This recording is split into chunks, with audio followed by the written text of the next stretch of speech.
Dans cette capacité numéro 29, on veut construire l'image d'une figure par rotation.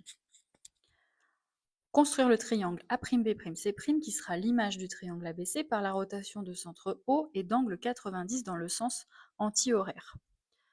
Alors la première chose à savoir, c'est qu'est-ce que le sens anti-horaire et qu'est-ce que le sens horaire.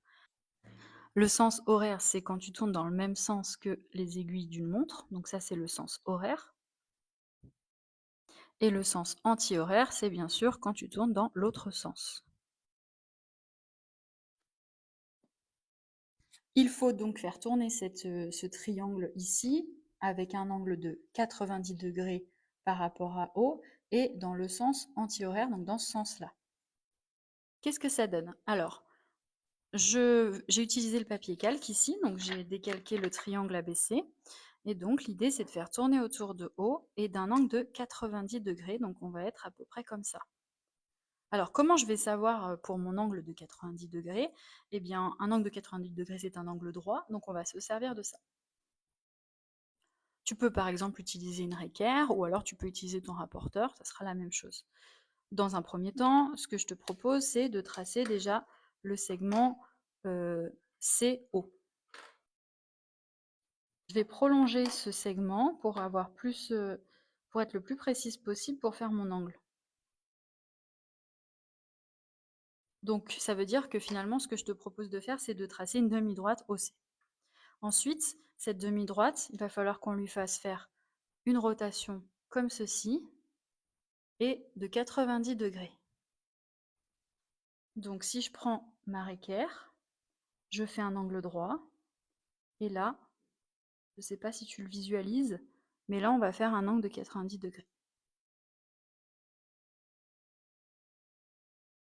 Donc tu vois ici j'ai fait un angle droit.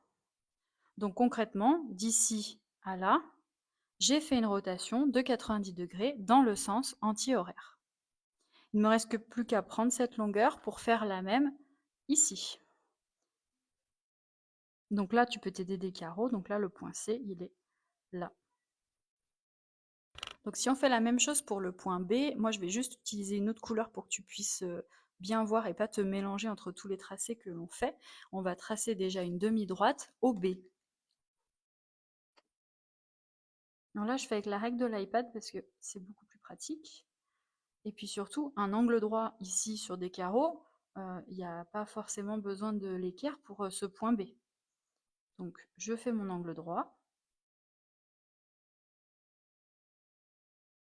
ici, et donc ça veut dire que d'ici à ici, on aura fait une rotation de 90 degrés. Maintenant, je prends cette mesure là, et je fais la même ici. J'ai 3 carreaux, donc je fais 3 carreaux, et j'ai mon point B' ici. Il ne me reste plus qu'à faire le point A. Encore une fois, je vais prendre une autre couleur pour pas qu'on mélange tout. Je trace une demi-droite OA, d'origine O et passant par A. Donc ça donne ça.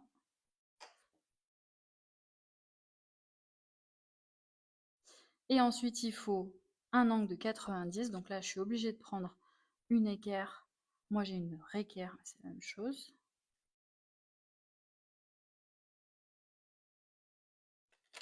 Et là, j'ai donc fait un angle de 90. Et donc de là à là, on a une rotation de 90 dans le sens anti-horaire. Donc si je suis les carreaux ici, je vois que là, c'est une diagonale dans un rectangle de 2 par 3. Donc là, je fais 2 par 3 et je trouve mon point A' qui est là. Si tu n'es pas à l'aise avec ce que je viens de raconter là, tu peux tout à fait mesurer ici ta distance entre O et A, et tu fais la même entre O et A'. Mieux encore, tu prends la mesure entre O et A au compas, et tu fais la même entre O et A'. On a donc notre triangle qu'on n'a plus qu'à tracer.